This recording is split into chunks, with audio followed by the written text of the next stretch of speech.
Օրենքը կնպաստի ներգաղթի եւ արտագաղթի նվազմանը։ Ներգաղթի պահով այո, ասեմ ավելին, ի սկզբանե օրենքը հենց դրա համար էր։ Տարիներ առաջ մարդիկ ոչ լավ վիճակից են թողել իրենց հայրենիքը եւ արտագաղթել օտարություն։ Բանակի սարսափելի վիճակը, խուլիգանությունը, կոռուպցիան, աղքատությունը, այս բոլորը նպաստել են, որ մարդիկ հեռանան։ Այո, պետք է խելամիտ վճարի դիմաց մարդիկ գան, ազատվեն եւ ինտեգրվեն հայրենիքին։ Խելամիտ, քանի որ օրենքը ոչ թե պետք է միտված լինի բյուջեն լցնելուն, այլ հայրենադարձին։ Այսօր 100,000-ից ավել բռնի տեղահանված մեր Արցախի քույր եւ եղբայրներն առայժմ զրկված են իրենց հարազատի գերեզմաններին այցելելու հնարավորությունից։ Դա սարսափելի ցավ է, որը ամեն մարդու ուղեղի բանը չէ։ Տարիներ առաջ արտագաղթածներին գոնե պետք է այդ հնարավորությունը տալ, խելամիտ եւ հավասարակշռված օրենք անելով։ Շատ են շեշտում, բախի տենց որ մենք պատերազմին մասնակցենք, իրենք գան փողով ազատվեն։ Ոչինչ տղերք, իրենք մեր եղբայրներն են։ Դրսից 10 անգամ ավելի շատ օգուտ տվեցին հայրենիքին այն օրերին, երբ հայրենիքում եղածները կորոնայի թղթերը տպեցին եւ մտան դիվանի տակ։ Ժամանակն է, որ մեր դրսի եղբայրները հետ գան։ Ամեն ինչ դեռ նոր է սկսվում եւ նրանց կարիքը շատ կա։ Հայրենիքը միայն սահմանը չէ։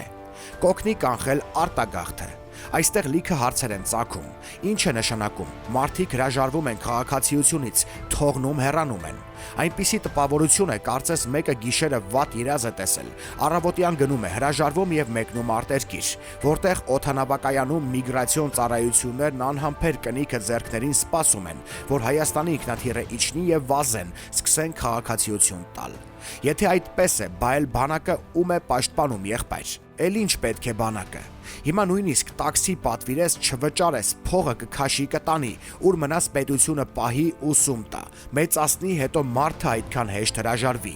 Իհարկե դա այդպես չէ։ Հազար եւ մի գործընթացներ պետք է անցնեն եւ տարիներ կտևի։ Բանակի պատրվակով արտագաղթի նվազեցման միակ միջոցը բանակը գրավիչ դարձնելն է։ Դա արդեն առանձին թեմա է, որին հետո կանդրադառնանք։ Այսօր ամեն ինչ արվում է բանակի համար, զինվորի համար։ Ուղղակի այս ամենը պետք է գրագետ ներկայացվի, աշխատանք տարվի հանրության հետ, քանի դեռ կան բանակը վարկաբեկող ուժեր, պետք է գործել շատ ավելի գրագետ եւ համակարգված։ Եվ ամենավերջում ուզում եմ ասել, վերջ տվեք մարդկանց կարծիք հայտնելու համար վարկաբեկելուն։ Մթոմ դուք դարձել եք եսիմինչական, ուրիշներին էլ անվանում եք էնինչական։ Պատահական նկատեցի, որ մի մարդու թիկունքում են խոսում, որի շողքը միայն հենց իրեն ապրած լկտի կյանքից 1000 անգամ արժեքով է։ Մարդիկ իրենց կարծիքը հայտնելու իրավունք ունեն։ Թե բա տեսար դեմ գնաց։ Ում եմ դեմ գնացել, Աստծուն թե կրոնին։ Տոքսիկ զզվելի պահվածքով արդեն մարդկանց բաժանում են դավաճանների եւ չգիտեմ ինչերի։ Քանի անգամ որոշել եմ էջը հանձնել տղերքից ամենագրագետին, քանի որ սա իմը չէ։ Նախ ահավոր էներգիա է խլում, հետո ժամանակ, բայց ամեն անգամ երբ տեսնում եմ, թե ինչ լկտի ձևով են մարդկանց պառակտում, ստում, ահաբեկում, էշի տեղ դնում, որոշումը հետաձգվում է։ Ամոթ է, ուղղակի ամոթ է։ Ամենայն հարգանքներս բոլորային ընկերներին, ովքեր դրական կարծիք ունեն օրենքի մասին եւ հարգանքներս նրանց, ովքեր հակառակն են մտածում։ Երկար ժամանակ գրառումներ չեն լինի կամ կլինեն, բայց ես չեմ լինի։ Լավ մնացեք, ձիգ մնացեք։ Հայը մեծագույն արժեք է եւ ուրեմն ամեն ինչ լավ է լինելու։ Քիչ է մնացել, շատ քիչ։ Գրել է Հրանտ Միքայելյանը Facebook-յան իր էջում։ Այս օրենքով կավելանա զինվորի աշխատավարձը։ Նախ անկեղծ ամաչում եմ նույնիսկ քննարկել այդ թեզը։ Ոչ պատերազմ, ոչ խաղաղություն կարգավիճակ ունեցող պետության զինվորին գայթակղել, որ գումարով պաշտպանի հայրենիքը, իմ համար արժանապատիվ չէ։ Բայց նաև ծիծաղելի է նման բան ակնկալելը, քանի որ ուրախություն մեզ կա ճշգրիտ գիտություն, մաթեմատիկա է կոչվում։ Նայեք, ինչպես նշել էի նախորդ գրառման մեջ, գոյություն է ունենալու լիմիտ, այսինքն պարզ մաթեմատիկա է, քանի հոգով պետք է 6 ամիսը մեկ գումարով բանակից ազատվի, որ խոսքի 30,000 թիվը մոտավոր եմ գրել, հաշվի առնելով ԶԼՄ-ներով ամենահաճախ հնչեցվածը, իրական թիվը գաղտնիք է։ Զինվորի աշխատավարձ բարձրանա, մի հատ էլ տակը փող մնա զենք գնելու։ Բա մեր բանակին պետքա տեն զինվոր։ Մեկը ազատվելու էին։ Կներեք, շատ վտանգավոր թեզ է։ Ամենայն հարգանքով իմ բոլոր ընկերներին, ովքեր այդպես են մտածում, պետք է ասեմ։ Դա արհեստական ներդրված է շրջանառության մեջ, որպեսզի բարոյազրկեն ազգը։ Նախ եւ առաջ ուշադիր լսեք ինձ։ Բանակը դա հայրենիքի պաշտպանի դարբնոց է։ Ոչ ոք պատրաստի ճաղավանդակ չի տանում դարբնին, որ ներկի։ Երկաթը տաքացնելուց, կրելուց, քրտինք թափելով, ձևափոխելուց հետո է միայն գեղեցիկ ճաղավանդակ դառնում։ Կրթվելու հետ մեկտեղ նորաձև է նաև վերադաստիարակությունը, ինչը որ 24 ժամ անում է հայոց բանակի սպան։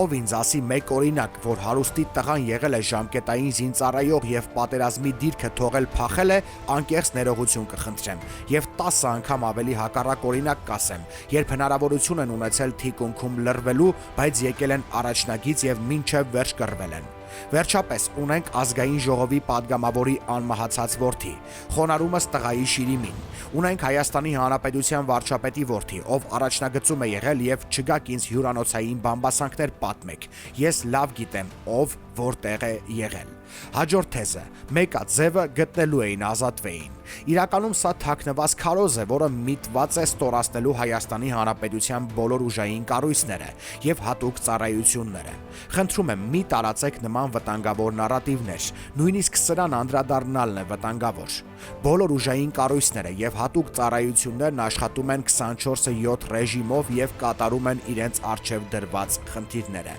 Հրանտ Միքայելյան։ Բոլորս երևի հիշում ենք, որ ապրիլ ամսին միշտ հեռուստացույցով ցույց էին տալիս ցեղասպանության զարհուրելի, բայց նաև զարմանալի կադրերը, որտեղ երկու հրացանավոր ողջար 1000 հոգու դեմերն առած տանում էին կոտորելու։ Բոլորս էլ երևի զայրույթ էինք ապրել եւ մտածել. լավ, միթե ոչ մեկը չի փորձել պաշտպանվել։ Ես կյանքումս մի անգամ եմ նայել այդ կադրերը, երբ դեռ 10-11 տարեկան էի։ Այդ օրվանից սկսած առանձնակի ատելությամբ եւ վրեժի ծառավով եմ լցված։ Տարիներ հետո, երբ սկսեցի ուսումնասիրել մեր պատմությունը, իմ համար բացահայտեցի մի տարօրինակ երևույթ։ Օսմանյան կայսրության օրոք հայերի 80-ից 85%-ը ազատված էին բանակից։ Դա փաթեթավորել էին ինքնասիրությունը շոյող պատճառաբանությամբ, թե դուք բոլորը տաղանդավոր ոսկերիչներ, դերձակներ, գործարարներ եւ ճարտարապետներ եք։ Բանակն ինչ է կանում։ Արդյունքում երկու հրացանավոր 1000 հոգու տարավ կոտորեց։ Գանք իրականություն։ Հատ-հատ անցնենք բոլոր շրջանառվող թեզերից։ Ինչ է տալիս մեզ գումարով բանակից ազատվելու օրենքը։ Իրականում պետք չէ շատ ուռճացնել այդ օրենքը։ Այն թեզը, որ այս օրենքով մարդիկ բանակ չեն գնա եւ շուտով բանակը կվերանա, ճիշտ չէ, քանի որ օրենքը լավ չի ներկայացվում, չգիտեմ ինչու։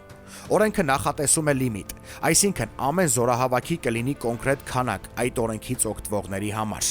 Օրենքը թույլ կտա կոռուպցիայի կրճատմանը, սուտ է։ Նախ կոռուպցիայից խուսափելու համար պետք է կոռուպցիայի դեմ պայքարել, ոչ թե օրինականացնել։ Հետո, ինչպես վերևում նշեցի, օրենքից օգտվելու համար կա լիմիտ, այսինքն գոյություն ունեցող զարտուղի ճանապարհներին ավելանալու է եւս մեկը։ Ում ինչքան տալ, որ իր որդին լինի այդ հաջողակ օրինակ տասնյակի մեջ։ Կոնկրետ թիվը գիտեմ, բայց չեմ նշում, քանի որ պաշտոնական հայտարարություն չկա։